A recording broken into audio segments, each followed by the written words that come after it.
Welcome. If you're looking to keep your Telegram group organized and prevent members from pinning messages, you're in the right place. Today, I'll walk you through the updated steps to control who can pin messages in your Telegram group, so only admins have that power. Let's get started. First, open the Telegram app on your device. Once you're in, head over to the group chat where you want to change the pinning permissions. At the top of your screen, you'll see the group's picture or name. Tap on it to open the group's info page. This is where you'll find all the settings and details about your group.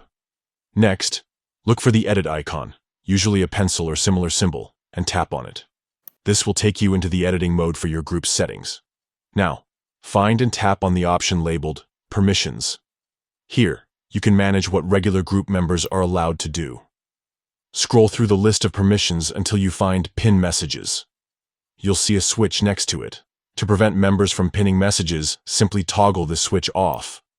This means only admins will be able to pin or unpin messages in the group. Once you've made this change, don't forget to save your settings. Usually, there's a checkmark or save button at the top or bottom of the screen. Tap it to confirm your new permissions. That's it. You've successfully updated your Telegram group so that only admins can pin messages. This simple adjustment helps you keep important information visible and prevents unnecessary clutter from too many pinned messages. Thanks for tuning in. If you found this guide helpful, consider sharing it with other group admins. Stay organized and enjoy a more streamlined Telegram group experience.